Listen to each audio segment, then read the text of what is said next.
নমস্কার, আপনারা দেখছেন ওঙ্কার বাংলা। আপনাদের সঙ্গে রয়েছে আমি সৌমি। নজর রাখবো জেলার গুরুত্বপূর্ণ খবরের দিকে। সুরেন্দ্রনাথ কলেজের পর এবার শিরোনামে উঠে এলো বজবজ কলেজের প্রিন্সিপালের দুর্নীতি। রীতিমতো ভাইরাল হয়েছে বজবজ কলেজে টিএমসি পরিচালিত ইউনিয়ন থেকে লক্ষাধিক টাকার টেন্ডার পাইয়ে দেওয়ার অভিযোগ। এই টেন্ডার পাইয়ে দিতে প্রিন্সিপাল সাহায্য করেছিলেন বলেও অভিযোগ উঠছে। কলেজের প্রিন্সিপালের বিরুদ্ধে একাধিক দুর্নীতি নিয়ে সরব হয়েছেন কলেজের বাকি অধ্যাপক সহকর্মীরা।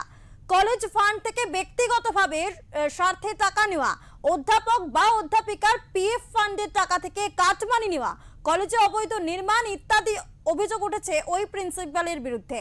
এই বিষয়ে মিটিং হলে পাহাড় প্রমাণ দুর্নীতি সকলের নজরে আসতেই বিষয়টি নিয়ে হইচই শুরু হয় বজবজ কলেজে।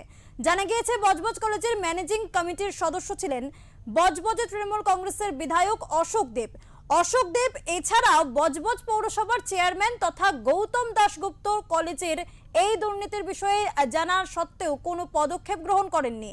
অধ্যাপকদের অনুমান গত 15 বছর ধরে প্রায় 100 কোটির দুর্নীতি হয়েছে। সূত্রের খবর, বর্তমানে প্রিন্সিপালকে সাসপেন্ড করা হয়েছে।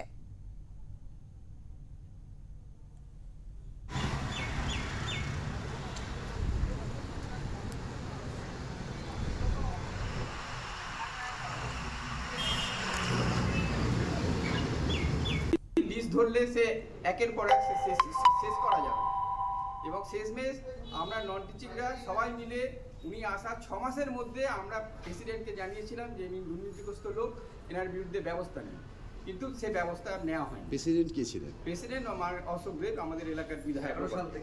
1100 সাল থেকে উনি আমাদের এখানকার। আনুমানিক কত লক্ষ টাকা তছরূপের অভিযোগ করছেন?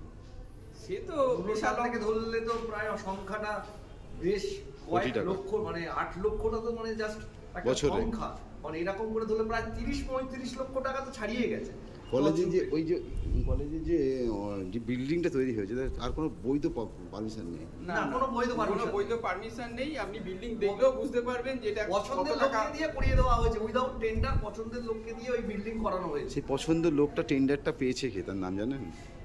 প্রথমে এখানে করেছিল একজন স্থানীয় যিনি কন্ট্রাক্টর, তিনি একটা ন্যায্য মূল্যে করছিল, সেটাকে বাদ দিয়ে হঠাৎ করে উনি টালিগঞ্জ থেকে নিজের বাড়ির কাছের একজন কন্ট্রাক্টরকে এখানে নিয়ে এসে এই বিল্ডিং করানোর জন্য পারমিশন দিয়েছে এবং এই বিল্ডিং এর জন্য আনুমানিক 46 লক্ষ টাকা খরচ হয়েছে উইদাউট পারমিশন। উইদাউট একটা বিল্ডিং দেখলেই বোঝা যাবে যে এই বিল্ডিংটা করতে এই বাজারে কত টাকা খরচ হওয়ার কথা।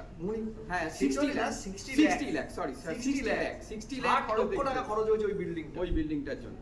যাদের প্রমোশনের কাজ বা এরিয়ারের কাজ বিকাশ ভবনে হতো বা বিকাশ ভবনে তাদের পেপার নিয়ে যাওয়া হতো, সেই জন্য উনি একটা ট্রাভেলিং অ্যালায়েন্স নিতেন। সেই ট্রাভেলিং অ্যালায়েন্স 2000-3000 টাকা মতো হতো এবং সেটা তিনি টিচারদের যেদিন কাজ হতো সেই টিচারদের তিনি আগেই জানিয়ে দিতেন টাকাটা দেওয়ার জন্য, এবং সেই টাকাটা তারা এসে, আমি কারোর কাছে কোনোদিনও টাকা চাইতে যাইনি, আপনাকে দায়িত্ব দিতেন, তারা এসে টাকাটা আমাকে দিত এবং প্রিন্সিপাল ম্যাডাম বলে দিতেন যে অমুক টিচার অমুক সময় তোমাকে টাকাটা দিয়ে যাবে, তুমি যখন আমার এখানে আসবে বা আমি তোমার থেকে টাকাটা নিয়ে নেব।